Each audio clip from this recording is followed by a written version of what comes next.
Hi, and welcome back to my channel. If you're new, welcome. It's so nice to have you here with us today.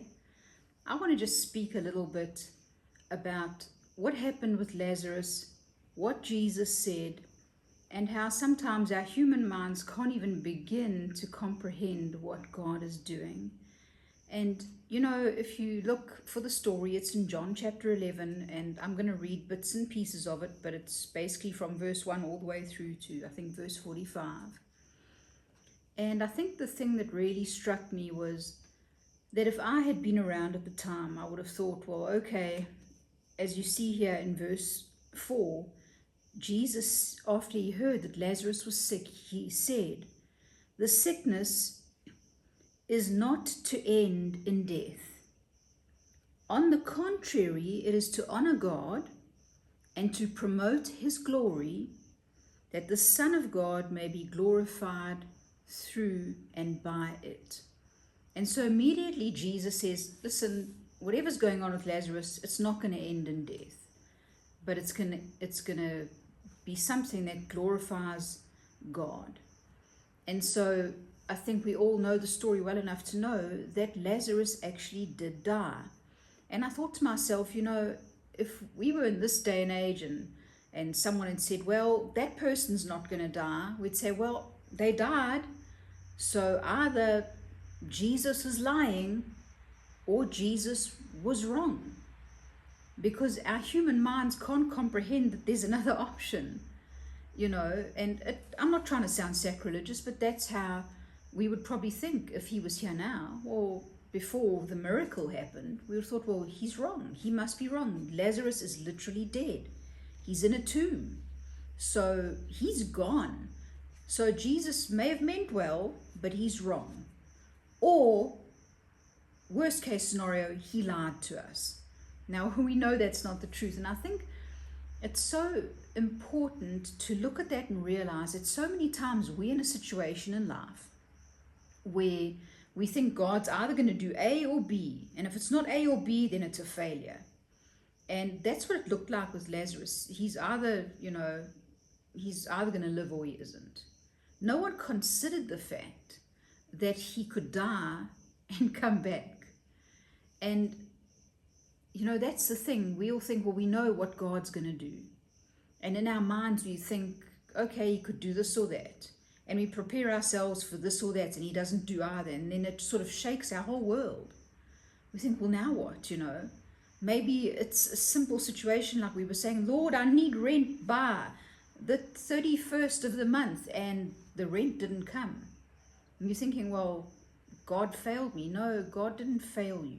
Now, there could be a whole myriad of reasons for things to go wrong, and I can't say for each person what that is, because God works on a case-by-case basis. But in this situation, it really did look like Jesus was wrong. But you and I both know that Jesus is never wrong. He doesn't lie. He cannot fail. His word cannot fail. And so the only other option is for you and I to understand that neither one of those things is the case. He didn't lie, and he wasn't wrong, even though Lazarus was dead. That there's a third truth involved here, and that's God's truth. It's God's truth, and God's truth stands above human understanding. God's truth steps us out of the natural and into the supernatural. God's truth takes us from impossible to possible. God's truth is so different to what you and I could even imagine or think is possible. And in that situation, it's easy for us to look back and say, oh yeah, we know that. But if you were in that situation, in that day and age, and it was your brother that had died, or your father or uncle or whoever, and he was dead, and he'd been in that tomb for 4 days by the time Jesus got there, there's no way that you would think that this is a reversible situation. And so many times we end up in a situation in our lives, whether it's emotionally, financially, relationships, all different situations, and we think we've got to the end of the situation, and this situation is dead. There is no coming back from it. God cannot save me out of this problem because it's gone too far. And that's where Lazarus was. He was in a situation that had gone way, way too far. You see, God's truth is different to our truth. We look at the natural facts, but God's truth is in His Word. And when He said this will not end in death, and I think He was clever the way He worded it, because He said it won't end in death. He didn't say there wouldn't be a death. He said it will not end in death. So we knew then, if we'd thought about it, that if Lazarus was still dead, the end of the situation had not yet happened. And so many times we have to realize that the end of our situation has not happened yet if we're still seeing death, but God promised us life, in whatever situation that is. And so God makes the impossible possible.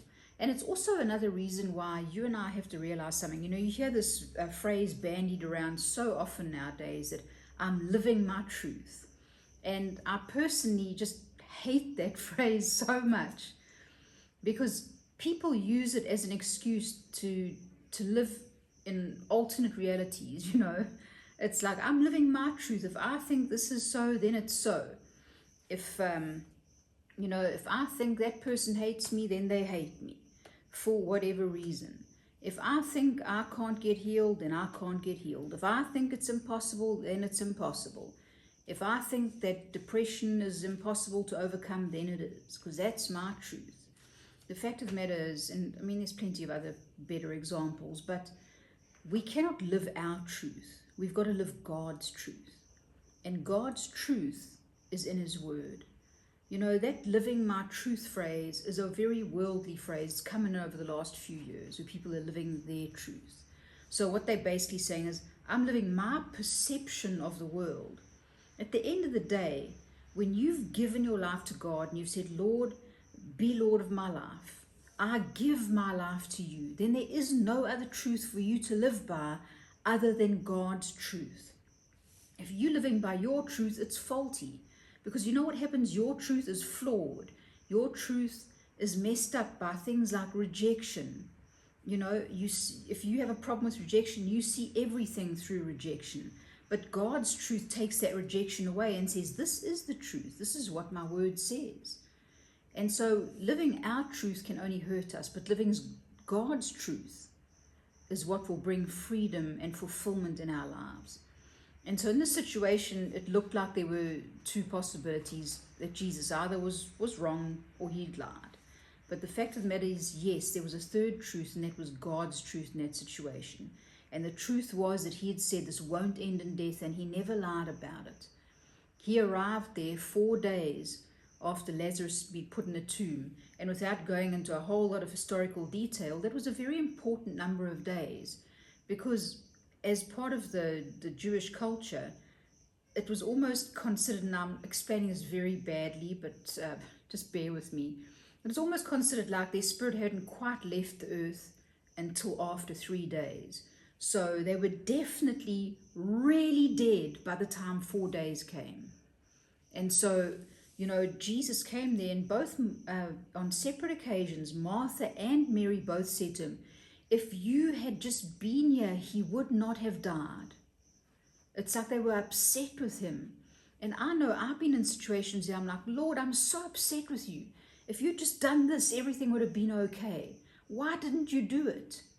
And then it's very difficult to humble yourself in the presence of God and say, you know what, I need to just shut up and say, okay, this didn't happen the way I wanted to, but what else is God doing here? Maybe I just need to wait a little bit and see that God's going to do something else. And it's I just want to read this little bit here, where He says in verse 15, He's speaking to His disciples, this is before He gets there, and He says to them, and I'll go from verse 14, He says, then Jesus told them plainly, Lazarus is dead. Before He got there, no one told Him He knew Lazarus was dead. He said, Lazarus is dead. In verse 15, and for your sake, I'm glad that I was not there. It will help you to believe, to trust and rely on me. So He's saying to His disciples, I am so glad that I was not there when He died, because Jesus knew, had He been there, Lazarus would not have died. And he's saying, I'm glad, because if I was, it will help you to believe and trust in me. And I think one of the most important things, not the only, but one of the most important things to God, is that we believe him and that we trust in him. And you know, when you go through a situation like that where there's death, whether it's actual death of a family member, or there's death in your finances, or there's death in relationship or whatever, and you don't know what to do, and Jesus just saying, I'm going to show you a different side of myself. And what he did was he showed them that he was the resurrection and the life, because it was easy for them to believe in Jesus as their healer. But the resurrection and the life is who he wanted to show them. And to see that, it required some kind of death. And so, you know, whenever I read that story, I just think to myself again, people must have thought Jesus lied or he was wrong. And so many times in our life, you know, we won't tell other people, but we get upset when God doesn't come through on our timeline. And we think, God, you're so wrong. Why didn't you do it?